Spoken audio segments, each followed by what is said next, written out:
তো মক্কায় সবচেয়ে বড় কুস্তিগিরের নাম ছিল রুকানা। কি নাম? সাহাবারা বিশ্বনবীকে কখনো রুকানার কাছে যেতে দিত না। সাহাবারা ভাবতো বিশ্বনবী যদি রুকানার দরবারে যায় আর রুকানা যদি বক্সিং মেরে বসে তাহলে বিশ্বনবীর মানিজ্যত নিয়ে টানাটানি। কিন্তু বিশ্বনবী তো শুধু সিলেক্টেড কিছু পার্সোনালিটিদের জন্য নবী হয়ে আসেননি। ওমা আরসালনাকা ইল্লা রাহমাতাল লিল আলামিন, I have sent you as a mercy for the whole world, for the entire universe. ও নবী, আমি আপনাকে গোটা বিশ্বের জন্য রহমত আর বরকত করে পাঠিয়েছি। তো বিশ্বনবী একদিন ফজরের সালাত শেষে লুকিয়ে লুকিয়ে মক্কার সবচেয়ে বড় বক্সার ছিলেন তো তিনি, মক্কার সবচেয়ে বড় বক্সার রুকানার কাছে চলে গেল। যে বলল, রুকানা আসলিম তাসলাম, ইসলাম মানো শান্তিতে থাকবা, দুনিয়ায়ও থাকবা আখিরাতেও থাকবা, সুবহানাল্লাহ পড়েন। রুকানা বলে, না আব্দুল্লাহর বেটা মোহাম্মদ, আমি তো কালিমা পড়বো না, যদি বক্সিং খেলে আমারে হারায় দিতে পারো তাইলে কালিমা পড়ো। বিশ্বনবী বললেন, আমি তো বক্সিং খেলি না রে বাপ। রুকানা বলল, তাহলে আমিও কালেমা পড়ি না।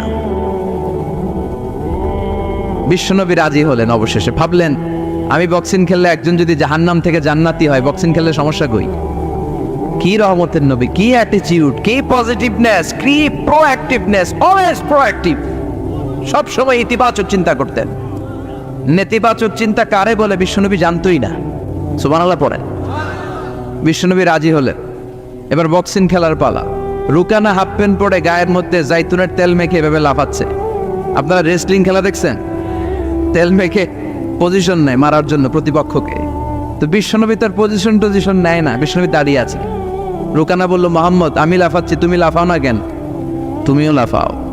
বিশ্বনবী বললেন, না আমি লাফাই না, কারণ আমি সেলাইবিহীন লুঙ্গি পরি। সেলাই ছাড়া লুঙ্গি পরে যদি কেউ লাফায় বাতাসে সতর খুলে যাওয়ার সম্ভাবনা আছে না নাই? কি লাজুক নবী ছিলেন, কেউ বিশ্বনবীর লজ্জাস্থান জীবনেও দেখে নেন। হালিমাতুস সাদিয়ার বাড়িতে যখন বিশ্বনবী থাকতেন, হালিমাতুস সাদিয়া 5 বছর এই কুরাইশি মোহাম্মদ ছেলেটাকে লালন পালন করেছে। হালিমাতুস সাদিয়া বললে, এই 5 বছরের ব্যবধানে কোনোদিন কুরাইশি মোহাম্মদরে কাঁদতে দেখি নাই। ক্ষুধা পেলেও ছেলেটা কাঁদতো না, ব্যথা পেলেও কাঁদতো না, শুধু লজ্জাস্থানের জায়গা থেকে কাপড়টা সরে গেলে শিশু মোহাম্মদ চিৎকার দিয়ে উঠত। এবার মারামারির পালা। রুকানা বলে, মোহাম্মদ তুমি মারো। বিশ্বনবী বললেন, তুই মার, কারণ আমি মারলে ওই মায়ের হজম করার ক্ষমতা তোর নাই। বিশ্বনবীর এক হাতে জান্নাতি 40 জনের শক্তি ঢুকায় দিছে কে? তো বিশ্বনবী মাইট দিলে এটাও হজম করতে পারবে? কথা কন, পারবে না। এখন রুকানাও মারে না, বিশ্বনবীও মারে না, খেলাও শুরু হয় না। এখন বিশ্বনবীও মারে না, রুকানাও মারে না, খেলাও শুরু হয় না। এখন রুকানা বলে, মোহাম্মদ তুমি মারো। বিশ্বনবী মারে নাই, কিন্তু বিশ্বনবী ওনার টান হাত মোবারক, কি নরম হাত, সফটার দেন সিল্ক, সিল্কের চেয়ে নরম ছিল। ওয়াকানা কাফুহু আবিয়াদু মিনাদ দিবাজ, সফটার দেন সিল্ক, রেশমের কাপড়ের চেয়েও বিশ্বনবীর হাতের তালু সফট ছিল। এই হাতটা দিয়ে বিশ্বনবী রুকানার ডান কাঁধে এভাবে টাচ করলেন, মারে নাই, খালি বলছে, রুকানা এত লাফাস কেন? টাচ করার সাথে সাথে রুকানা বেহুশ হয়ে জমিনে পড়ে যায়। সবাই তো অবাক, ঘটনা কি, কি মিরাকেল, কি অলৌকিকত্ব। পানি ঢেলে রুকানারে হুঁশ ফিরানো হয়েছে। সবাই বলে, রুকানা তুই তো অনেক বড় পালোয়ান, আব্দুল্লাহর বেটা মোহাম্মদ খুশিও দিল না, লাথিও মারল না, বেহুশ হইলি কেন? রুকানা বলে, আরে তোরা তো দেখোস নাই, তোরা দেখেছিস মোহাম্মদ হাত দিয়ে ধরেছে, আমার মনে হয়েছে বিশাল পাহাড় এসে কাঁধে চেপেছে। করবেন না?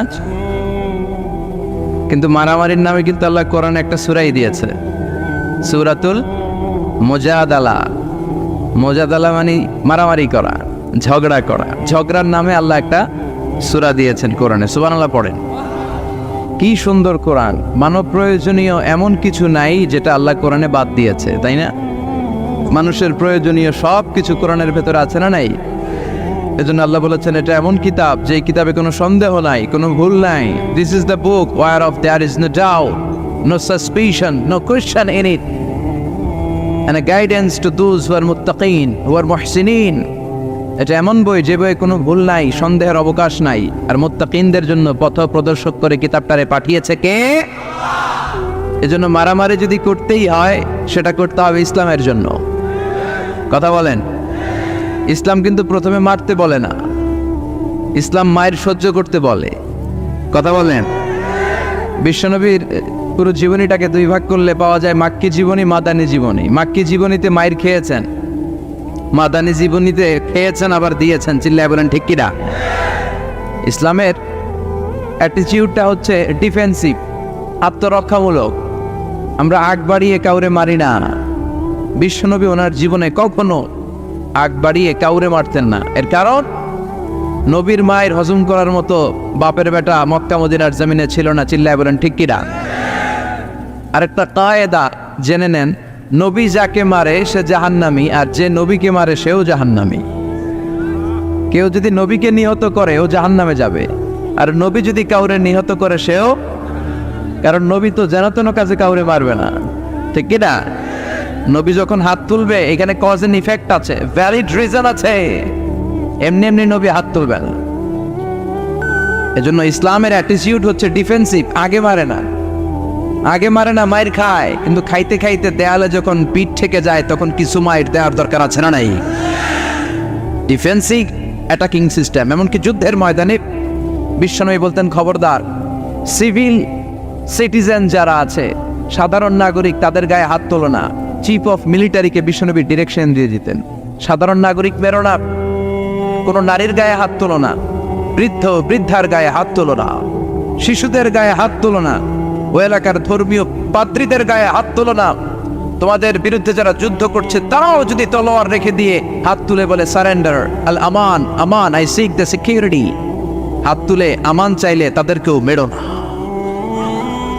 আর এই নবীকে ওরা গালি দিয়ে বলে জঙ্গি আর সন্ত্রাস। যারা বিশ্বনবীর গালি দেয় এরা পিতৃ পরিচয়হীন জাত সন্তান। বিশ্বনবীর গালি দিলে কলিজায় আগুন লাগে মুসলমান, আগুন লাগে। কার কার লাগে তো হাত উঁচু করে আল্লাহ দেখা।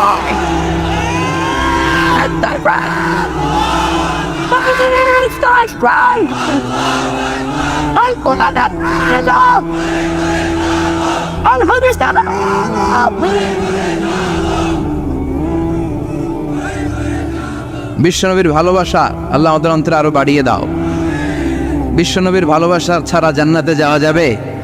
আল্লাহকে যে পাইতে চায় হযরতকে ভালোবেসে, আরশ কুরসি লৌহ কালাম না চাইতে পেয়েছে সে। হযরতকে ভালোবেসে আরশ কুরসি লৌহ কালাম না চাইতে পেয়েছে সে। ঠিক কি না? গোটা বিশ্বকে ভদ্রতা, নম্রতা, সিভিলাইজেশন, বিনয়, ম্যানার শিখিয়ে গিয়েছেন বিশ্বনবী। ঠিক কিনা? As a father, as a husband, as a teacher, as a commander, as a reformer of the society, as a Messenger, Muhammad is the Superman of the world. স্বামী হিসেবে, বাবা হিসেবে, নেতা হিসেবে, নবী হিসেবে বিশ্বনবী সাধারণ কোনো মানুষ নন, তিনি অসাধারণ মানুষ।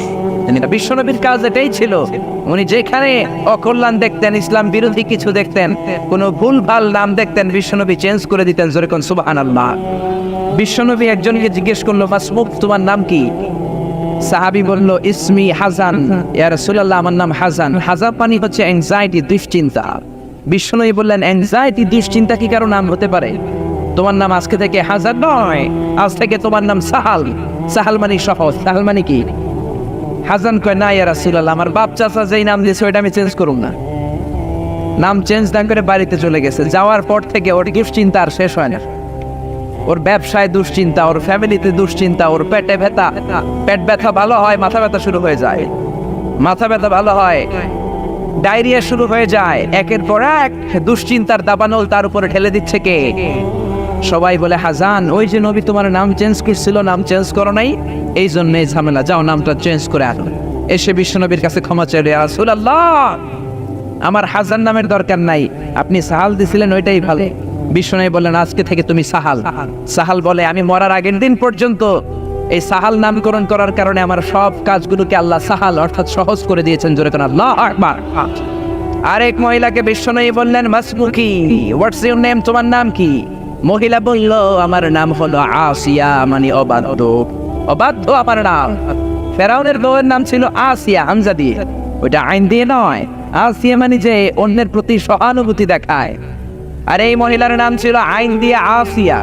বিষ্ণু বললেন তোমার চেহারা এত সুন্দর আর নাম রাখছো বিদঘুটে আসিয়া, আজ থেকে তুমি আসিয়া দাও।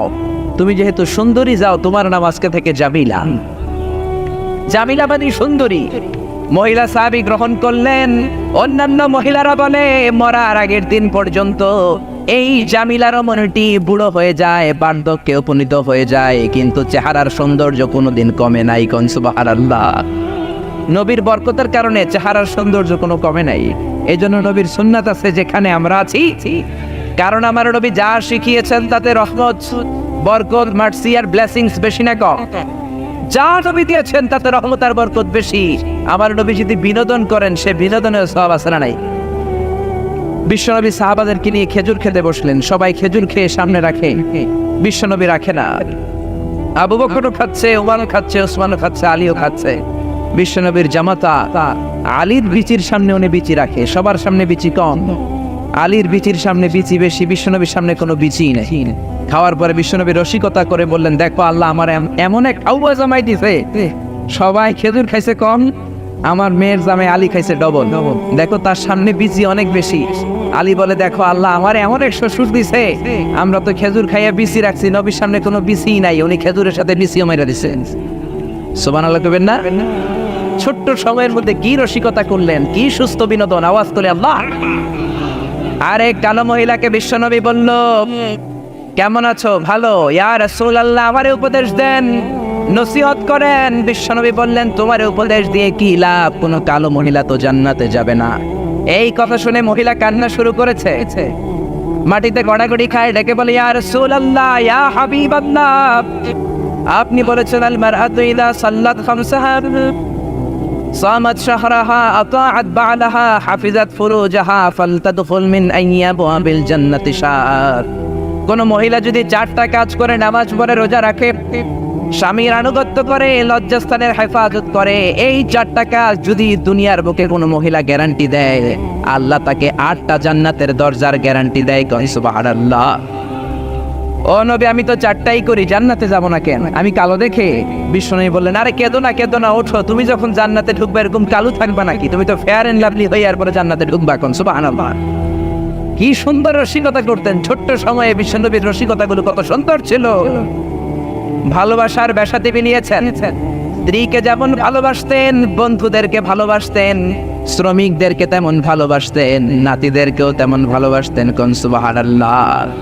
হুসাইন আর হাসান বিশ্বনবীর নাতি। বিশ্বনবী বলতেন, রায়হানাতাইন, এই দুইজন হলো আমার সুগন্ধি পারফিউম। হাসান হুসাইনের গায়ের এমন কোনো জায়গা নাই যে জায়গায় বিশ্বনবী চুমা দেয় নাই। কোন আল্লাহু আকবার। হুসাইন একবার বিশ্বনবীকে বললেন, ও নানাজি, মানিল আমজাদ ইলাল্লাহ, আল্লাহর কাছে কে বেশি দামি? আনতা আম আনা, আপনি নাকি আমি? দেখেন কেমন ধরনের প্রশ্ন। বিশ্বনবীকে প্রশ্ন করলেন, নানাজি, আল্লাহর কাছে কে বেশি দামি? মানিল আমজাদ ইলাল্লাহ, আপনি নাকি আমি? মানিল আমজাদ ইলাল্লাহ, কে আল্লাহর কাছে বেশি দামি, আপনি নাকি আমি? বিশ্বনবী বললেন, আনাল আমজাদ, আমি বেশি দামি। শুনতেছেন? হুসাইন বলল, কে বেশি দামি? ও মিয়া, নানারে টাইট করে ধরতে পারে একজন, সে কে? নাতি। জোরে বলেন কি? বড় লোকের হাতি আর গরিবের? জোরে বলেন, বড় লোকের হাতি আর গরিবের? হুসাইন বলে, নানা বলেন কে বেশি দামি? বিশ্বনবী বললেন, আমি দামি। হুসাইন বলল, নানা জি, আনালা ওয়াফিক, আমি আপনার সাথে মুয়াফিক না, একমত না। হুসাইন বলল, কেন একমত নয়? আমি শুধু তোমারই নবী নই, আমি সব নবীদেরও নবী। আমি নবী, তুমি আমার উম্মত। জোরে কোন ঠিক কিনা?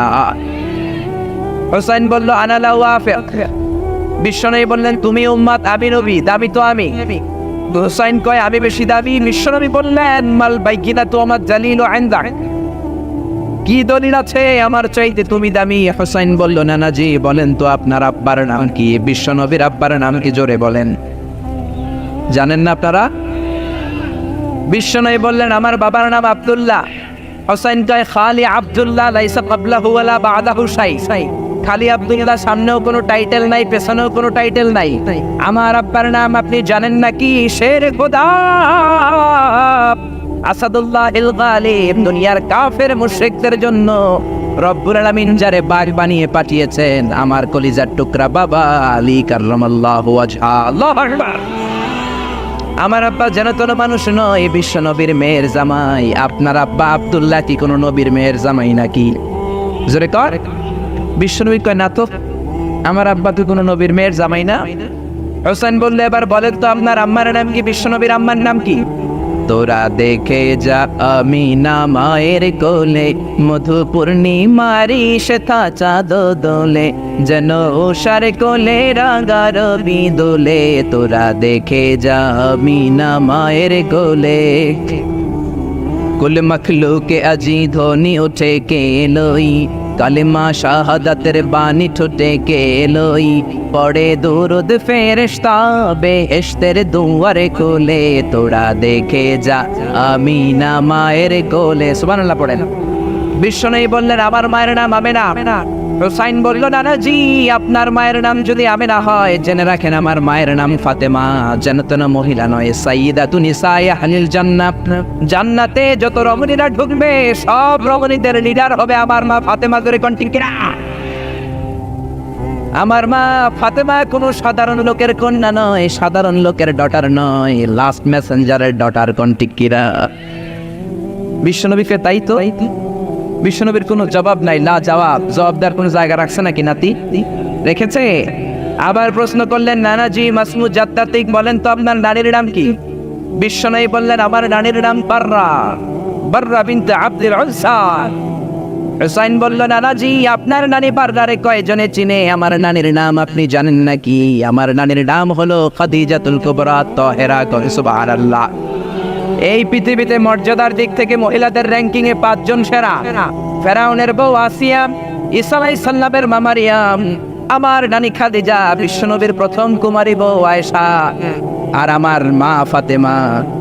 আমার নানি 5 জনের মধ্যে আছে। আপনার নানির নাম 10,000 জনের লিস্টেও খুঁজে পাওয়া যাবে না। কোন ঠিক কিরা? ও নানাজি, একজন মহিলাকে আল্লাহ আরশের উপর থেকে সালাম দিয়েছেন, সেটা আমার নানি খাদিজা। আল্লাহু আকবার।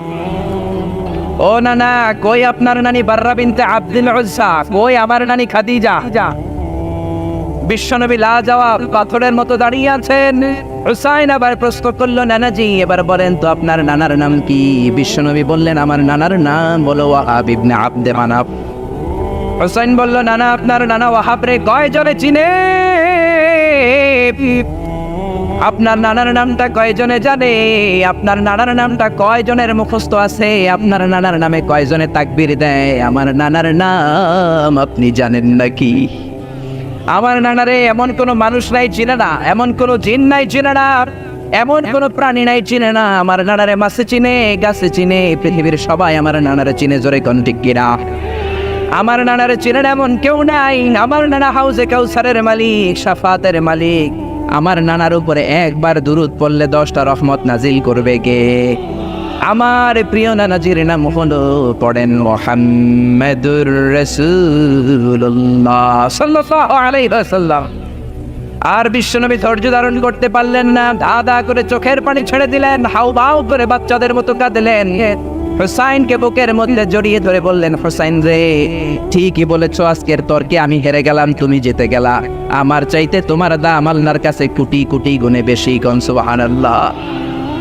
কি ভালোবাসার পয়গাম নিয়ে আসলেন বিশ্বনবী। স্ত্রীকে ভালোবেসেছেন, বন্ধুকে ভালোবেসেছেন, নাতিদেরকে ভালোবেসেছেন। আমার নবী আছে যেখানে ভালোবাসা, মা এসারে কত ভালোবাসলেন। একমাত্র কুমারী বউ রেগে গেলে মা এসার গাল 2টা আনার ফলের মতো লাল হয়ে যেত। এই জন্য বিশ্বনবী আয়েশা না বলে মা আয়েশাকে ডাকতেন হুমায়রা নামে। হুমায়রা মানে ওই মহিলা, যে মহিলা রেগে গেলে গাল লাল হয়ে যায়। আল্লাহু আকবার। বিশ্বনবী বলতেন, আয়েশা কখন রেগে থাকো তাও বুঝি, কখন তুমি আমার উপর খুশি তাও বুঝি। কেমনে বোঝেন? বিশ্বনবী বললেন, তুমি যখন আমার উপর রেগে থাকো, মুনাজাতে বলো, মুসা আলাইহিস সালামের আল্লাহ, ইব্রাহিমের আল্লাহ, আপনি আমাদের উপর বরকত নাজিল করেন। আর যখন তুমি আমার উপর খুশি থাকো, তোমার মেজাজটা খোশ মেজাজ থাকে, মুনাজাতে তুমি বলো, মুহাম্মদ সাল্লাল্লাহু আলাইহি ওয়াসাল্লামের আল্লাহ বরকত দিয়ে আপনি মদিনাটাকে ভরে দেন। কোন সুবহানাল্লাহ। মানে রাগের সময় আমার নাম নিতে চাও না। কত যে ভালোবাসতে মা আয়েশাকে। জিব্রাইল মায়েশার চেহারা জান্নাতের রেশমি কাপড়ে এনে বললেন, দেখেন তো মেয়েটাকে কেমন লাগে। বিশ্বনবী বললেন, মেয়েটাকে আপনার বন্ধু আবু বকরের মেয়ে। আল্লাহরে ডেকে বললেন, আল্লাহ আয়েশারে আমার ঘরে পাঠাতে চাইলে দেরি করো কেন, তাড়াতাড়ি পাঠায় দাও। কোন সুবহানাল্লাহ। কয়েকদিন পরে ডিরেক্ট প্রপোজ। জিব্রাইল এসে বললেন, আল্লাহ প্রপোজ করেছে।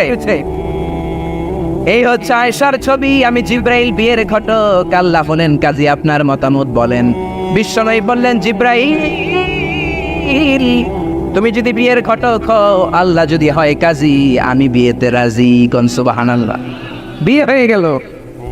দামি ফার্নিচার নাই, মায়েশার জুয়েলারি নাই, অর্নামেন্টস নাই, কিন্তু ঘরের ভেতরে সুখ আছে না নাই? এজন্য পাই নাই, খাই নাই, আল্লাহ কিছু দিল না রে, এগুলা করেন না। অল্প খান, অল্প পড়েন, অল্প জমান, আর শুকরিয়া করেন, বাড়াই দিবে কে?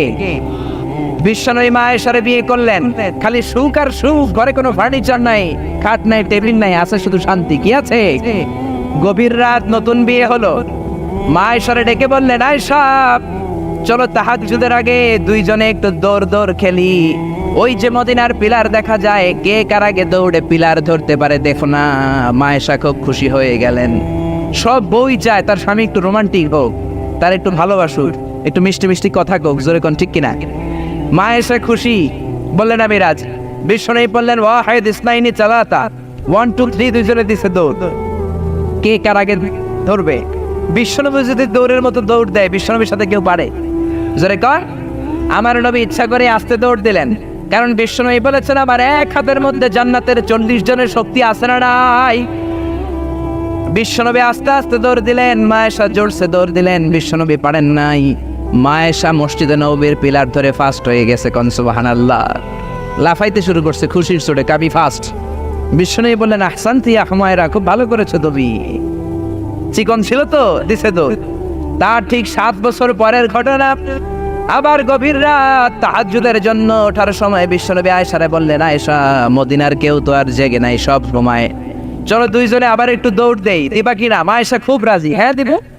কিন্তু 7 বছরের ব্যবধানে মায়েশা কি আর আগের মতো চিকন আছে? জোরে বলেন, মোটা বানায় দিয়েছে কে? বিশ্বনবী বললেন, মনে মনে ভাবে আজকে আর ছাড় দিব না, আজকে দিব দৌড়। ঠিকই বিশ্বনবী দিলেন দৌড়, মায়েশাও দিলেন দৌড়। জুটছে দৌড়, কে কার আগে ধরতে পারে? মায়েশা ধরতে পারেন নাই। বিশ্বনবী দৌড়ে যে পিলার ধরে ফাস্ট হয়ে গেলেন। কোন সুবহানাল্লাহ। মায়েশা অখুশি, রাগ করে দাঁড়ায় আছে। বিশ্বনবী বললেন, আয়েশা ইয়া হুমায়রা, রাগ করেছো? কাছে যেয়ে বললেন, হাদিহি সাবকাতু বিতিলক, ওই যে 7 বছর আগে তুমি আমারে হারাই দিছিলা, আজকে তোমারে হারাই ওটার প্রতিশোধ নিয়ে নিলাম। সুবহানাল্লাহ কইবেন না? মাঝে মাঝে বউয়ের লগে এরকম প্রতিশোধ খেললে ভালোবাসা বাড়ে বিয়া, কমে না। তো বউয়ের সাথে এরকম দৌড় আপনারা খেলেননি? হ্যাঁ, নাকি যৌতুকের লেগে হেতের দৌড়ায় যান, হেতিও বাঁচার লেগে দেয় দৌড়? ওই দৌড়াদৌড়ি না, ভালোবাসার দৌড়াদৌড়ি। কত ভালোবাসতেন, কোনোদিন মায়েশার রান্নার বদনাম করেন নাই। কিন্তু বিশ্বনবী ছিলেন মক্কার শ্রেষ্ঠ পাচক। আল্লাহু আকবার। আমার নবীর রান্নার মতো রান্না মক্কার কেউ কোনোদিন খায় নাই। দাওয়াতি টার্গেট করে 4 জন 5 জন করে সব কাফেরের বাচ্চাকে বিশ্বনবী রান্না করে খাইয়েছেন। মক্কার জমিনে এমন কোন কাফেরের রান্না বাচ্চা নাই আমার নবীর হাতের রান্না খায় নাই। কোন ঠিক কিনা? আমার নবীর বৈশিষ্ট্য, মা আবার নবী সাল্লাল্লাহু আলাইহি ওয়াসাল্লাম কোনোদিন রান্নার বদনাম করেন নাই। ইনিশতাহাহু আকালাহু, মনে চাইলে খাইতেন, ওয়া ইন কারিহাহু তারাকাহু, মনে না চাইলে রেখে দিতেন। কিন্তু কোনোদিন বলেন নাই ঝাল হয়েছে, লবণ কম হয়েছে। জোরে কোন ঠিক কিনা? কি ভালোবাসা দেখালেন। মায়েশার রান্নার প্রশংসা করতেন, মুখেই দেওয়া যাচ্ছে না, কিন্তু বলতেন আয়েশা অনেক চমৎকার হয়েছে। আল্লাহু আকবার। এজন্য স্ত্রীদের প্রশংসা করবেন, ঘরটারে জান্নাতি ঘর বানিয়ে দিবে কে? অনেকে মাসের পর মাস চলে যায়, বউরে একটা সালামও দেন, আছে না নাই? খালি মুড নিয়ে বসে থাকে, কয় আই দিম কিনলাই, হেতি নারে দিবেন। আর হেতি তো আন্নে দিব, আন্না আগে একটা দেন। আপনি 2-1 দিন যদি আপনার স্ত্রীকে দেন, লজ্জায় পড়ে আপনার স্ত্রী আপনারা সালাম দেওয়া শুরু করবে। জোরে কোন ঠিক কিনা?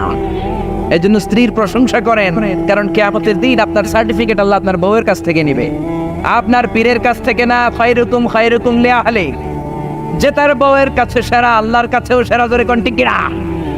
আপনার অফিসের বস আপনার সার্টিফিকেট দিবে না, আপনার কলিগ আপনার দিবে না, আপনার পীর আপনার দিবে না, খতিব সাহেব দিবে না, দিবে আপনার বউ। জোরে কোন ঠিক কিনা? কারণ কলিগ তো আপনার 6 ঘন্টা দেখে, পীর সাহেব দেখে 2 ঘন্টা, বউ দেখে 24 ঘন্টা, জোরে কোন ঠিক কিনা?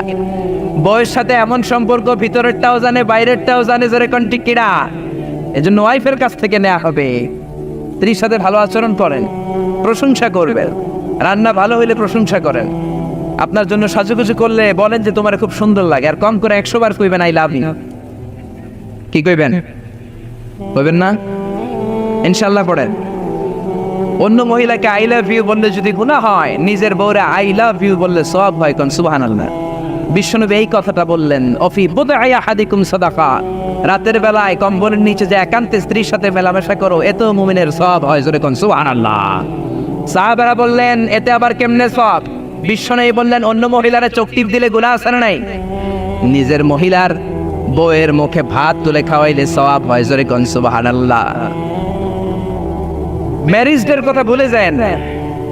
ম্যারেজ ডেতে বউরে গিফট দিবেন, ফুল কিনে দিবেন, ভালোবাসার গান শোনাইবেন, সওয়াব আছে না নাই? প্রশংসা করেন, প্রশংসা। আপনার বউ আপনার জন্য সাজে, আপনি একদিনও প্রশংসা করলেন না, খালি মেজাজ দেখান। আরেকজন যদি প্রশংসা করে ফেলায়, ভেজাল আছে না নাই? সে আপনার জন্য লিপস্টিক দেয়, আপনার জন্য চুলের মধ্যে তেল মাখে, পারফিউম দেয়, মাথার মধ্যে বেনি বাঁধে, খোপার মধ্যে ফুল দেয়, একদিনও বললেন না তোমারে সুন্দর লাগে। পাশের এক বড় ভাই বলল, ভাবি আপনারে হেপি লাগতেছে, ভেজাল হবে কি হবে না? সাজে আপনার জন্য, একদিনও বললেন না তুমি সুন্দরী, তুমি অনন্যা, সুস্নিগ্ধা, তুমি প্রিয়ংবদা, অপসরী, সুহাসিনী, সুকাসিনী, সুবেশিনী, অসূর্যম পর্ষা, কাজল কালো চুল, মেঘ কালো কেশ, হরিণের মতো ডাগর ডাগর চোখ, একদিনও কইলেন না। আপনার ছোট ভাই একদিন কয়ে বলল, ভাবি তোমারে যা লাগতাছে না, ভেজাল হবে কি হবে না? এজন্য প্রশংসা করেন। আপনি লক্ষ টাকা দিয়েও আপনার বউরে খুশি করতে পারবেন না, যদি রান্নার একদিন প্রশংসা করে ফেলান, যত খুশি হবে। জোরে কোন ঠিক কিনা? আমরা সূরা ইনফিতার থেকে শুনবো, আমরা সবাই পড়ি ইনশাআল্লাহ। মাত্র 19টা আয়াত, মাক্কি সূরা। ইসলামে 19 সংখ্যার একটা আদা মর্তবা আছে না নেই? বিসমিল্লাহির রহমানির রহিমের মধ্যে অক্ষর কয়টা? জোরে বলেন না কয়টা? আবার জাহান্নামের রক্ষী ফেরেশতা কয়জন? এই 19 যদি থাকে, আল্লাহর কোরআনও থাকবে। জোরে কোন ঠিক কিনা? আহমেদ দিদাত একটা বই লিখেছিলেন, the ultimate miracle of the holy Quran. সেখানে সে বলেছে 1919 is the secret digit of the holy Quran. 19 যদি পৃথিবীতে থাকে, আল্লাহর কোরআনও পৃথিবীতে থাকবে। আওয়াজ তুলে কোন ঠিক কিনা? কারণ 19 দিয়ে কোরআনের 114 সূরা ভাগ করলে নিঃশেষে বিভাজ্য। কোরআনে যত আয়াত আছে 6666 আয়াত, 19 দিয়ে ভাগ করলে নিঃশেষে বিভাজ্য। কোরআনে যত শব্দ আছে, সব শব্দগুলোর যোগফল 19 দিয়ে ভাগ করলে নিঃশেষে বিভাজ্য। কোরআনে সব মিলে যত অক্ষর, সবগুলো অক্ষরের যোগফল 19 দিয়ে ভাগ করলে নিঃশেষে বিভাজ্য। সুবহানাল্লাহ কইবেন না? এজন্য 19 যদি বেঁচে থাকে, কোরআনও বেঁচে থাকবে। জোরে বলেন ঠিক কিনা? বিশ্বনবী বললেন, কেউ যদি সোফার মধ্যে হেলান দিয়ে ঘরের মধ্যে বসে বসে কিয়ামতের চিত্র দেখতে চাও, আল্লাহর কোরআনের 3টা সূরা তেলাওয়াত শুরু করে দাও। এক হলো সূরাতুত তাকবীর, 2 হলো সূরাতুল ইনশিকাক, 3 হলো সূরাতুল ইনফিতার। এই 3টা সূরার মধ্যে কিয়ামতের চিত্র তুলে ধরেছেন কে? আপনি যদি এই 3 সূরা ঘরে বসে বসে পড়েন, মনে হবে কিয়ামত আপনার সামনে দাঁড়িয়ে গিয়েছে। জোরে করে আল্লাহু আকবার পড়েন সবাই। আউযু বিল্লাহি মিনাশ শাইতানির রাজীম, বিসমিল্লাহির রহমানির রহিম। ইযাস সামাউ ফাতারাত ওয়া ইযাল কাওয়াকিবু ইনতাসারাত ওয়া ইযাল বিহারু ফুজিরাত। আল্লাহ কিয়ামতের বর্ণনা দিয়ে শুরু করলেন, ইযাস সামাউ ফাতারাত, যেদিন আকাশ বিদীর্ণ হয়ে যাবে, ওয়াইদাল কাওয়াকিবু ইনতাসারাত, তারাগুলো ছিটকে পড়বে, ওয়াইদাল বিহারু ফুজিরাত, সাগরের জলোচ্ছ্বাস, সাগরের বিস্ফোরণে পুরা পৃথিবীতে কেঁপে উঠবে। জোরে বলেন ঠিক কিনা? সেদিনটা কিয়ামতের দিন। কোন দিন? আরো জোরে বলেন না, কোন দিন? আল্লাহ বলেন কিয়ামতের দিন এখনকার আকাশের মতো আকাশ পাবা না। ইয়াউমা নাতবিস সামাআ কাতাইয়িস সিজিল্লি লিল কুতুব, লেখার পরে পুরাতন কাগজ হাত দিয়ে যেমনি আমরা গুটে নেই, কিয়ামতের দিন আকাশটাকে এমন ভাবে গুটে নিবেন কে? এজন্য আল্লাহ বললেন, ইযাস সামাউ ফাতারাত ওয়া ইযাল কাওয়াকিবু ইনতাসারাত ওয়া ইযাল বিহারু ফুজিরাত ওয়া ইযাল কাওয়াকিবু ইনতাসারাত, সেদিন তারকাগুলো ছিটকে পড়বে। সূর্যের সাথে চন্দ্র লেগে মঙ্গলের সাথে বুধ লেগে, ইউরেনাসের সাথে নেপচুন লেগে, নেপচুনের সাথে প্লুটো লেগে, প্লুটোর সাথে ভালকান লেগে, ভালকানের সাথে এক্স লেগে পুরা পৃথিবীটাকে মেসাকার বানিয়ে দিবেন কে? ভয়ঙ্কর এক পরিস্থিতি হবে। কি বিশাল এই পৃথিবী, এটা যদি আরেকটার সাথে ধাক্কা লাগে কোনো উপায় থাকবে? আপনাদের গ্রামের নাম চান্দোলা, কোন থানায়? এটা কি থানা? তাহলে কোন থানায় পড়ছে? আচ্ছা, এই থানা হচ্ছে আপনার কুমিল্লার 16টা থানার একটা। কুমিল্লা হচ্ছে বাংলাদেশের 64 জেলার এক ছোট্ট জেলা, যেরকম ঠিক কিনা? 64 জেলা মিলে আমাদের সুজলা সুফলা শস্য শ্যামলা ডিজিটাল বাংলাদেশ। এই বাংলাদেশের চেয়ে 100 গুণ বড় দেশ পৃথিবীতে আছে না নাই? আপনি কানাডার ম্যাপ দেখেন, রাশিয়া দেখেন, বাংলাদেশের চেয়ে প্রায় 1-150 গুণ বড়, যেরকম ঠিক কিনা? আরে পাশের দেশ ভারতই তো 20-25 গুণ বড়, যেরকম ঠিক কিনা? এরকম 200 খানা দেশ মিলে পৃথিবীর 30 ভাগ, বাকি 70 ভাগ শুধু সাগর, জোরে বলেন ঠিক কিনা? এই সবটা মিলে এই পৃথিবীতে 600 কোটি মানুষের বসবাস। এই পৃথিবীটা কত বড় তাহলে, সে তুলনায় কত ছোট্ট চান্দোলাতে আমরা বসে আছি। পৃথিবীটা আমাদের চেয়ে কত বড়, আর এই পৃথিবীর চেয়ে সূর্য নাকি 13 লক্ষ গুণ বড়। তার মানে 13 লক্ষ পিস পৃথিবী সূর্যের মধ্যে রাখার জায়গা আছে না নাই? এরকম সূর্যের চেয়েও 1000 কোটি কোটি গুণ বড় তারা আল্লাহর মহাকাশে আছে না নাই? সূর্যের চেয়ে সবচেয়ে কাছের যে তারা আমাদের পৃথিবীর, সেটার নাম হচ্ছে প্রক্সিমা সেন্টারাই, তারপরে Alpha Centauri A, Alpha Centauri B, এটা Carina, Betelgeuse, Milky Way, galaxy, black hole. Betelgeuse যেটা সূর্য, যে সূর্য পৃথিবীর চেয়ে 13 লক্ষ গুণ বড়, ওই সূর্যের চেয়ে বেটেলজিউস 33 কোটি গুণ বড়। আবার ওই বেটেলজিউসকে খেয়ে ফেলতে পারে এরকম 1000 কোটি গুণ বড় তারা আছে না নাই? আবার ওই তারকাগুলো ঘুরতে ঘুরতে মহাকাশের সবচেয়ে বড় দৈত্য ব্ল্যাক হোলের রেঞ্জের মধ্যে যদি চলে যায়, ছোট্ট বাচ্চার মুখে চকলেট দিলে বাচ্চা যেমনি চুষে খেয়ে ফেলে, ব্ল্যাক হোলে বিশাল সাইজের তারাগুলোকে চুষে খেয়ে ফেলে। কোন সুবহানাল্লাহ!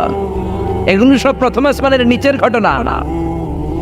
প্রথমে হলো প্রথম আসমানের মহাশূন্য, তারপরে প্রথম আসমান, তারপরে দ্বিতীয় আসমানের মহাশূন্য, তারপরে দ্বিতীয় আসমান, তারপরে তৃতীয় আসমানের মহাশূন্য, তারপরে তৃতীয় আসমান। একটার চেয়ে একটা বড়।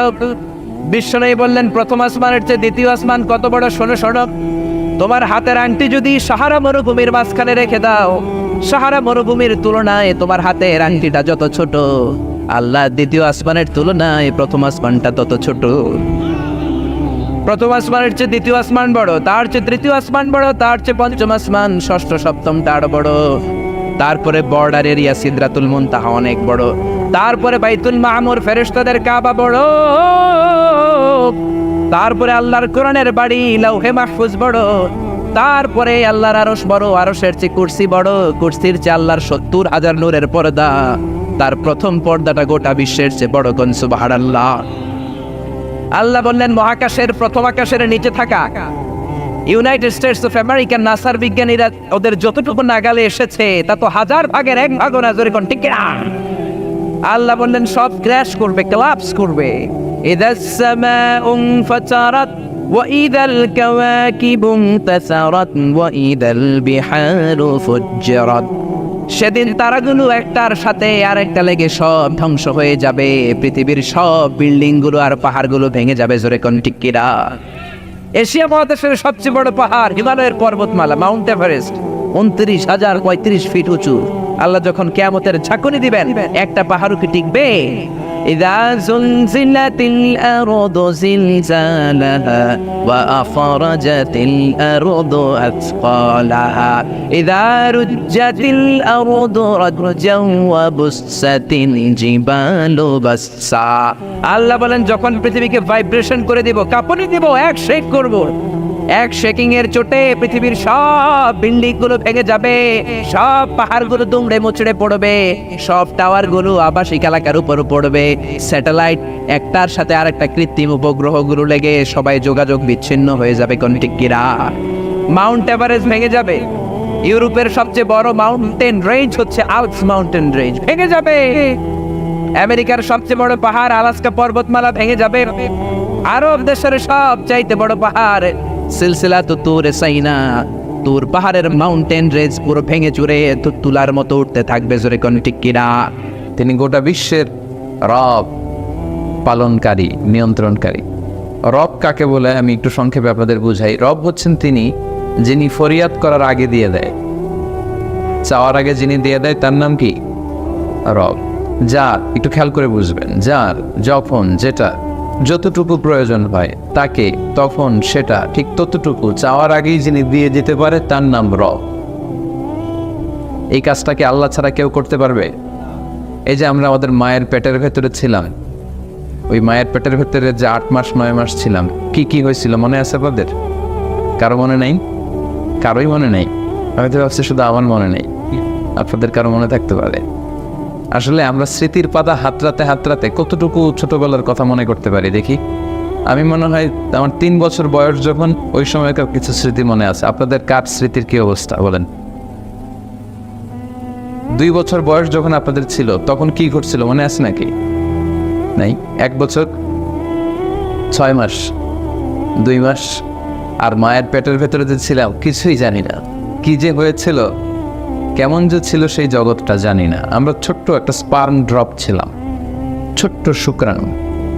আমার মায়ের জরায়ুর দেয়ালে আমরা লেপ্টে ছিলাম কেঁচোর মতো। কেঁচো চিনেন? কেঁচো, বুঝে রক্ত চোষা কেঁচো, জোক, এই জোকের মতো মায়ের জরায়ুর দেয়ালের ভেতরে আমরা লেগেছিলাম।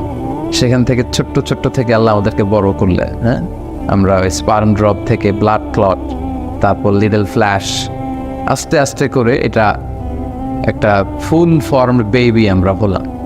তো এই যে 9 মাস আমরা ছিলাম মায়ের পেটের ভেতরে, তখন আমাদেরকে খাবারের ব্যবস্থা করেছেন কে? অক্সিজেনের ব্যবস্থা করেছেন কে?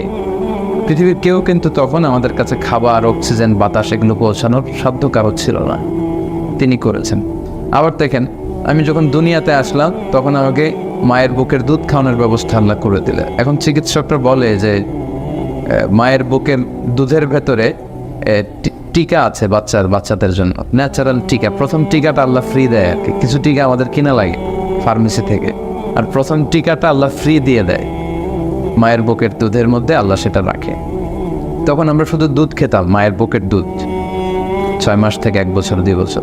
তো আমরা যখন দুনিয়াতে আসার পরে মায়ের বুকের দুধ খেতে শুরু করলাম, তখন আমাদের দাঁত ছিল নাকি? কথা বলেন, দাঁত ছিল না। এর কারণ দুধ চুষে খেতে কি দাঁত লাগে? লাগে না। সো দাঁত লাগে না, আল্লাহ দাঁত দেয়ও নি। এরপর যখন বয়স বাড়তে শুরু করলো, 2, 3, 4, 5, 6 বড় হতে লাগলাম, এখন আর দুধ খেলে চলে না, এখন আমাকে গোশত খেতে হয়, মাছ খেতে হয়, হাড্ডি চিবুতে হয়, এখন দাঁতের দরকার আছে না? ঠিক তখন যে দাঁত লাগবে, ওই দাঁত পাওয়ার জন্য আমরা যে অ্যাপ্লিকেশন করছিলাম আল্লাহর কাছে, তাই না? ফর্ম পূরণ করেছিলাম? করিনি। দেখেন, যখন দাঁতের দরকার নাই দেন নাই, ঠিক যখনই দরকার ঠিক তখনই দিয়ে দিলেন, ফরিয়াদ ছাড়া, অ্যাপ্লিকেশন ছাড়া। যার যখন যেটা ঠিক যতটুকু যে পরিমাণে লাগে তাকে তখন সেটা ঠিক ততটুকু সে পরিমাণে যিনি ফরিয়াদ করার আগে, চাওয়ার আগে দিয়ে দিতে পারেন, তার নাম রব। আজকে থেকে মনে থাকবে রব কি? আলহামদুলিল্লাহ রাব্বিল আলামিন। সকল প্রশংসা ওই আল্লাহ যিনি হচ্ছেন রব্বিল আলামিন। এগুলো এতটা ব্যাখ্যার দাবি রেখে আমি 2 ঘন্টা রবের ব্যাখ্যা করে শেষ করা যাবে না। রব, আমি খুব সংক্ষেপে শুধু অর্থ বলবো 7 মিনিটে। তিনি হচ্ছেন রব্বিল আলামিন, গোটা বিশ্বের নিয়ন্ত্রণকারী। তিনি রব, তিনি সবাইকে লালন পালন করে। শুধু আমাদেরকে যে করে তা না, জিন জাতিকে রিজিক দেয় কে? এই যে পাখিগুলো রিজিক দেয় কে? আমি তো এই যে এখানে দেখলাম যে কিছু গাছের মধ্যে বাদুর আছে অনেক, তাই না? বাদুরগুলো রাতে বেরোয়, সারাদিন পা ঝুলিয়ে ঘুমায় থাকে আর কি। এই বাদুরগুলাকে খাবারের ব্যবস্থা করে কে? পাখিগুলো দেখবেন সকালবেলায় ক্ষুধা পেটে কিচির মিচির করতে করতে বের হয়ে যায়, একটা পাখিও জানে না যে কোত্থেকে যে খাবে। আবার খাবার স্টোরেজের ব্যবস্থাও নেই। আমাদের তো ফ্রিজ আছে, পাখিদের ফ্রিজ টিজ আছে নাকি? কিছু নেই। আমাদের টাকা বেশি হলে ব্যাংক ব্যালেন্স করে রাখি, পাখিদের সুযোগ আছে না। সকালে জানে না, আল্লাহর নাম নিয়ে ছোটে, কিন্তু বিকেল বেলা ঠিকই প্রত্যেকটা পাখির পেট ভর্তি করে, ওদর ভর্তি করে আবার পাখির বাসায় ওদেরকে ফিরিয়ে দেয় কে? তার নাম রব। আফ্রিকার জঙ্গলে এত প্রাণী, ওদের খাবারের ব্যবস্থা করে কে? সাগরের নিচে এই যে মৎস্যকুল, এখন তো জিওগ্রাফিক্যাল চ্যানেল খুললে দেখা যায় যে এমন অদ্ভুত ধরনের মাছ আমরা দেখিনি কখনো। আমি 16 সালে সিঙ্গাপুরে গিয়েছিলাম যখন, তখন আপনার সাথে পরিচয় হয়নি, তো তখন ওই যে ইউনিভার্সাল স্টুডিওর ওখানে একটা সি অ্যাকুয়ারিয়াম টাইপের আছে, তো আমাকে নিয়ে গেল ওখানে এমন এমন কিছু প্রজাতির মাছ বা প্রাণী দেখলাম, মানে মাছ পানির ভেতরে থাকে, ওটা দেখতে ঘোড়ার মতো, দেখতে বাঘের মতো এরকম। তো এই যে অদ্ভুত ধরনের প্রাণী যেগুলোর হয়তো নামও আমরা জানি না, এগুলোকেও খাবার দেয় কে? আল্লাহ। তিনি হচ্ছেন রব্বিল আলামিন। আর সেই রবের জন্য প্রশংসা করতে হবে, এটা আল্লাহ শিখাল। তারপর আল্লাহ নিজের পরিচয় আরো প্রলং করছেন যে আমি হচ্ছে আর রহমান আর রাহিম। আমার সাথে সাথে পড়েন, আর রহমান আর রাহিম।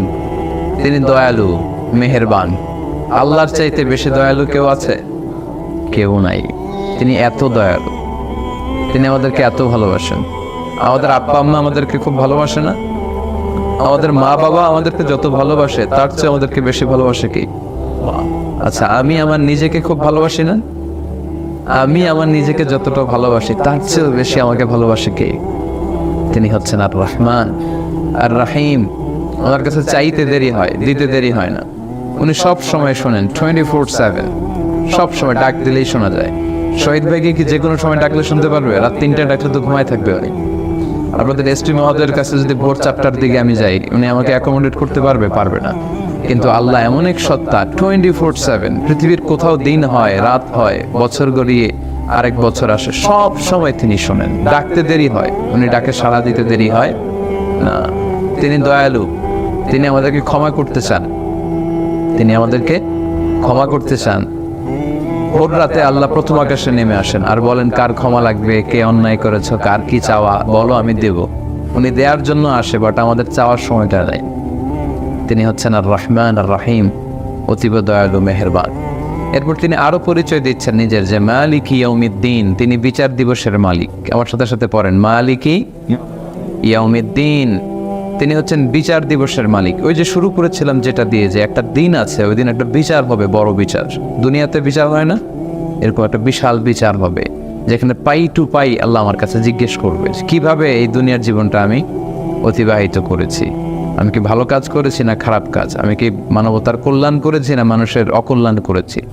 আল্লাহর সুপ্রিম কোর্টের কাঠ গড়ায় কিন্তু আমাকে সেদিন দাঁড়াতে হবে, সেদিন বাঁচার কোনো উপায় নাই।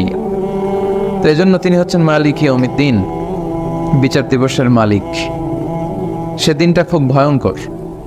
ওই দিনটা এত ভয়ঙ্কর যে সেদিন আমরা কেউ কাউকে চিনব না। সেদিন কেউ কাউকে চিনবে না। সেদিন ভাই তার ভাইকে চিনবে না,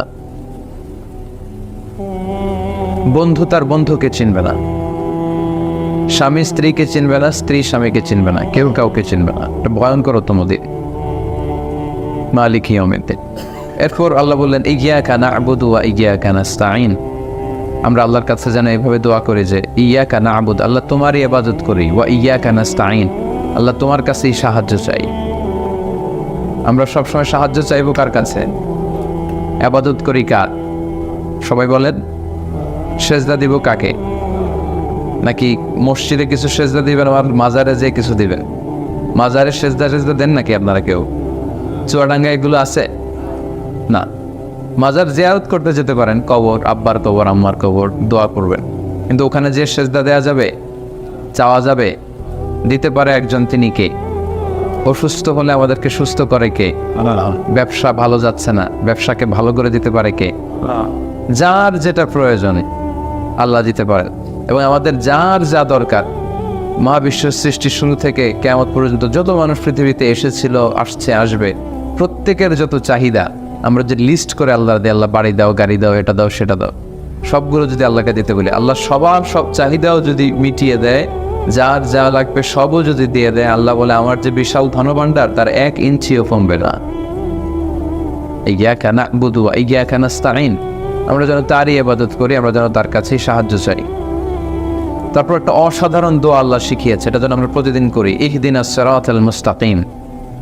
ইহদিনাস সিরাতাল মুস্তাকিম মানে, ও আল্লাহ আমাদেরকে সহজ সরল সোজা পথ দেখান। Show us the right path, show us the correct path, show us the straight path. সিরাতুল মুস্তাকিমটা সোজা, ডানে বায়ে যাওয়ার কোনো সুযোগ নেই। এই পথে যদি আমরা উঠে যাই, এই পথ চলা শুরু হয় দুনিয়াতে আর শেষ হয়ে যাবে জান্নাতুল ফেরদাউসে। এটা অনেক দামি দোয়া, অনেকে দোয়া খুঁজে পায় না। যারা দোয়া খুঁজে পান না তাদেরকে আমি বলবো এই দোয়াটা করবেন, এই দোয়াটাই না, ইহদিনাস সিরাতাল মুস্তাকিম। তারপর আল্লাহ বললেন এই পথটা কেমন? সিরাতাল্লাযীনা আন'আমতা আলাইহিম, এটা এমন পথ যে পথে আল্লাহ রহমত বরকত দিয়েছে খুব বেশি। এবং কোরআনের অন্য আয়াতে আল্লাহ বলেছেন যে রহমত বরকত দিয়েছেন 4টা পথে। কয়টা? এক হচ্ছে নবিয়িন, 2 হচ্ছে সিদ্দিকিন, 3 হচ্ছে সোহাদা, 4 হচ্ছে সলিহিন। আমার সাথে সাথে পড়েন, নবিগিন, সিদ্দিকিন, সোহাদা, সলিহিন। এরা পৃথিবীর শ্রেষ্ঠ সন্তান, এদের পথ মত এটাই শ্রেষ্ঠ পথ মত। নবীদের চেয়ে শ্রেষ্ঠ মানুষ পৃথিবীতে হয়? সিদ্দিক, যারা সত্য প্রকাশে সত্য গ্রহণে আপসহীন, সত্যবাদী, তাদের পথ শ্রেষ্ঠ পথ। সোহাদা, যারা আল্লাহ রাস্তায় শহীদ হয়, তারা শ্রেষ্ঠ। সলিহীন, যারা নেককার সৎকর্ম করে, শ্রেষ্ঠ। তা আমরা আল্লাহর কাছে এই 4টা পথ চাই, এই 4 পথে আমরা থাকতে চাই। আর 2টি পথে আমরা কখনো যাব না, সেটা আল্লাহ আমাদের শিখিয়ে দিলেন যে গায়রিল মাগদুবি আলাইহিম ওয়ালাদ-দাল্লিন। 2 পথে যাওয়া যাবে না। গায়রিল মাগদুব মানে ইহুদিদের পথ, আরেকটা হচ্ছে ওয়ালাদ-দাল্লিন, নাসারাদের পথ। ইহুদি নাসারা তারাও আল্লাহর কিতাব পেয়েছিল, কিন্তু তারা ভ্রষ্ট হয়েছে, তারা তাদের নবীদেরকে হত্যা করেছে এবং তারা শিরক করেছে। যেমন ইহুদিরা বলে উযাইর আলাইহিস সালাম আল্লাহর ছেলে, নাউজুবিল্লাহ পড়বেন না। খ্রিস্টানরা বলে ঈসা আলাইহিস সালাম আল্লাহর ছেলে, মারিয়াম আলাইহাস সালাম উনি নাকি আল্লাহর স্ত্রী, আর বলে যে ফেরেশতারা হচ্ছে আল্লাহর মেয়ে। কি অদ্ভুত ন্যারেটিভ! আমরা বলি না, এগুলো আমরা বিশ্বাস করি না। আমরা বলি কুল হুয়াল্লাহু আহাদ, আল্লাহ হচ্ছেন এক এবং একক, তার কোনো শরিক নেই।